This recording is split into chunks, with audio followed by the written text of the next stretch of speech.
We are now talking to the founder of NibbleWithNumbers.com, daily fantasy football, Scott Simpson. What's going on, Scott? So do we all get to smack Speedy around? Is that something? Is that how it works? Or if you want to come on, Scott, you don't want to do that. Oh man, if you want to have some fun, you could just come over here. You know, if you want to have an autograph signing, Speedy actually has his tidy whities with his name on it. No, I don't. Yes, he does. No, listen to him. Yes, he has it for masks. So now you can wear his tidy whities for masks. Nice, like sleepaway camp, but not forced. You know. So Scott, how are you and your family doing with this pandemic? You know, it's been a hell of a year over here at the Simpson family. I've got a lovely wife named Rose. I got 2 daughters. My daughter, early January of last year, was diagnosed with leukemia. And so from leukemia into the pandemic, you know, it was a hell of a year. Good news is everybody's healthy. My daughter's more healthy now than when she was last year when we didn't know she was sick. Now that we know she's sick, it's gone. The cancer is gone. So now she just has to keep going through the treatment.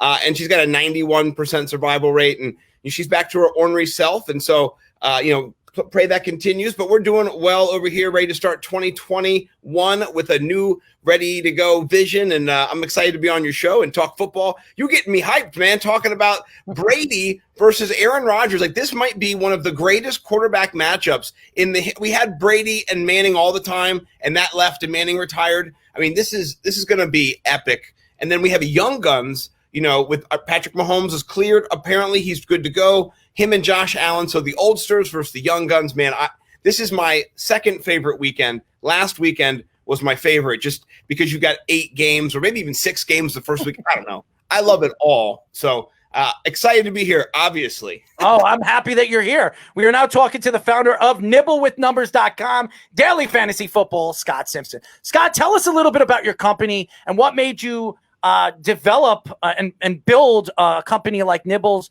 with Numbers.com.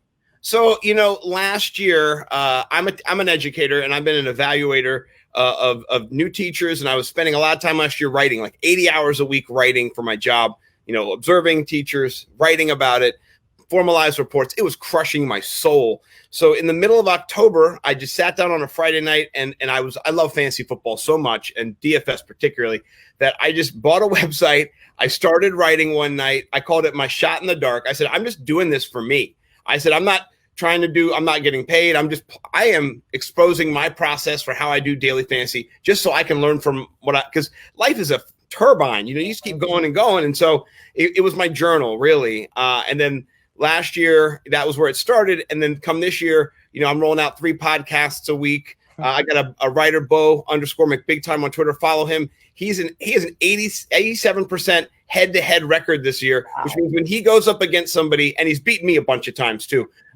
he's taking a lot of my money. I'm part of that 87%. He is fire. He writes for me 2 articles a week.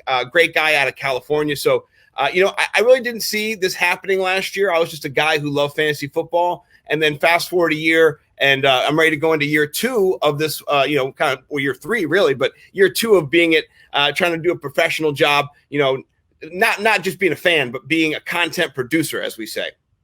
So I actually read on your website something very fascinating, your wide receiver 2 theory. And you were taking stats from, I think, the last 5 years, if I remember correctly. And some of it was very interesting. You brought up Calvin Ridley, who I actually had on a fantasy league that I won in 2018. He was like an 11th round pick. You brought up Justin Jefferson, who was great this year. You brought up the Steelers receivers. Go over that whole thought process, which is very intriguing because there's a lot of good receivers in the league right now. There's a lot of teams with good receiving depth. And again, it seems to be a position that's strong in fantasy football. Yeah, so last year during the offseason, it might have been, I in the article, I kind of quote the tweet, so I'm not sure when it was, but JJ Zacharyson asked for, and he's the head guy over at Yahoo. He does FanDuel. He's incredible. I love JJ. He just said, hey, what are some questions for the mailbag? And I had assumed that somebody had already studied kind of the impact of where we value wide receiver 1s in comparison to wide receiver 2s and what that performance looks like over time. And are we really paying up? Is that a good strategy for those wide receiver 1s, or can we get the value down below? And he said, no one's ever looked at that before. And I said, oh, really? I mean, and so I was kind of shocked. And I also saw an opportunity to do some research myself and to kind of identify, because a couple years ago, I started thinking this way, but I hadn't written it down. I hadn't actually quantified it into reality. I just kind of noticed a trend and was like, I'm going to get Chris Godwin this year. And I got him late, and he outperformed Mike Evans. And so it was just one of those rolling kind of things that happened each year. I'd always nail a couple really good 5th, 6th round wide receivers that would kind of put me in contention. So, encouraged by JJ and others, I put it down and identified some players this year, like you mentioned, Deontay Johnson, Justin Jefferson, Brandon Cooks, players that were not being drafted at the number 1 position, but had a potential to outscore the number 1 or even be similar. Juju Smith-Schuster, for example, drafted round 4 to 5. You could have gotten Deontay Johnson in round 8 or 9, and he only was about 5 to 10 points behind him comparative to the scoring system that you used in your league. So really great values that are all over the board if you can kind of read the tea leaves in the offense and where that production is going to go when the vacuum and vacated targets come out. Honestly, John Daigle from Roto World, he's great.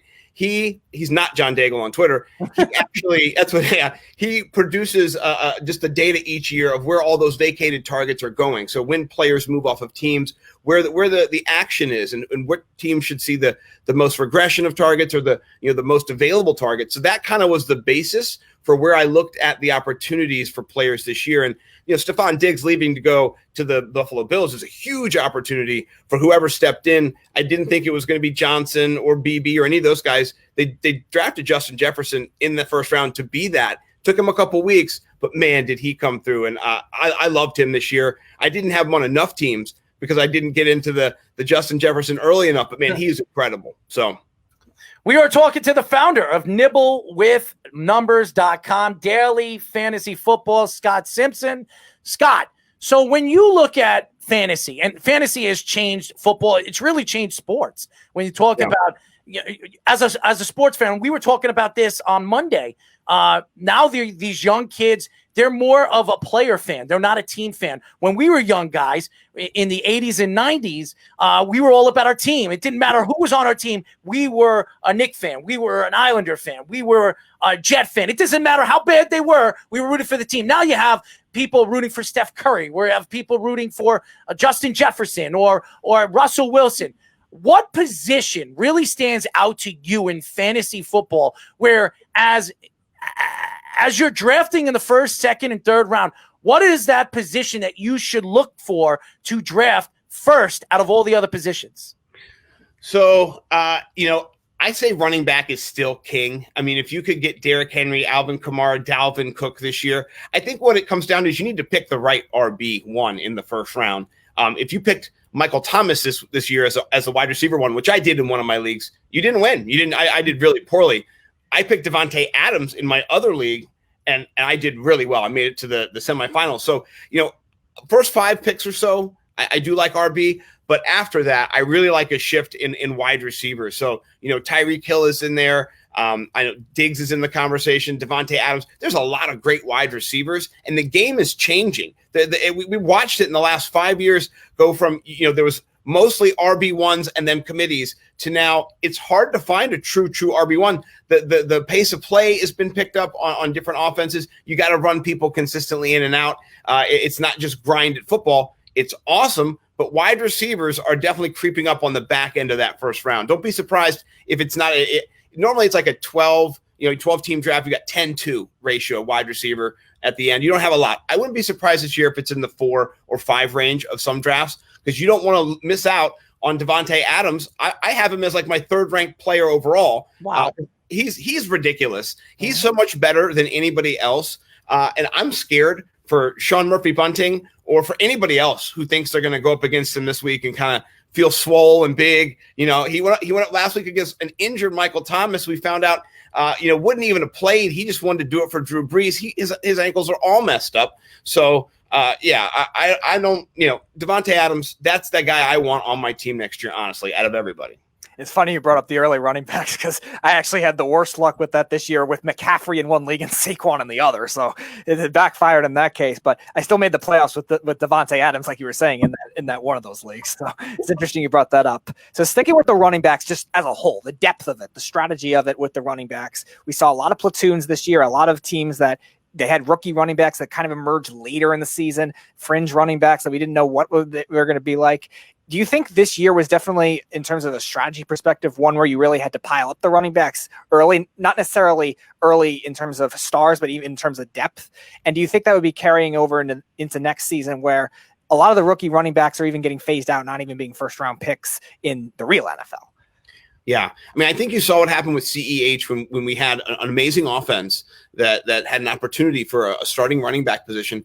You know, the Davis-Maddock overcorrect couldn't have been heavier. People just lurched forward to grab him so early. He went fifth in one of the leagues I was in. That's a killer. Like, that crushes you. So I think what we've seen is rookie running backs take a little bit of time to maturate and to get into. I mean, it was last couple of years at least. You know, we've seen. With Miles Sanders, he was banged up this year, terrible experience this year. But the year before, he didn't come on until late. You saw Akers come on late. Jonathan Taylor, the back half of the season, he was coming on. We've seen a pattern now where just NFL life in general is tricky for rookies to get involved with. And so for them to be able to be the running back where you have to know blitz pickup, you need to know the A gap, you need to know if a cross dog's coming, you have to know everything about kind of what your position, and they're not ready for it yet. So I do think we're going to see more committees and trends, but if you can hold on to those players and kind of survive redraft, so maybe stocking up on a couple extra RBs on the back end in those situations, the James Robinsons of the world, the kind of unknowns, you're going to be able to position yourself to have more assets. I don't draft a kicker or a defense in my draft. I'll walk out of a 16-round draft with 7 wide receivers, 7 running backs, a quarterback, and a tight end, and then I'll stash somebody because somebody will get hurt. And so I've got most of the running backs that I'm trying to get in those rounds. But that's just my own strategy that I use against my league to take all the players. You can do it too.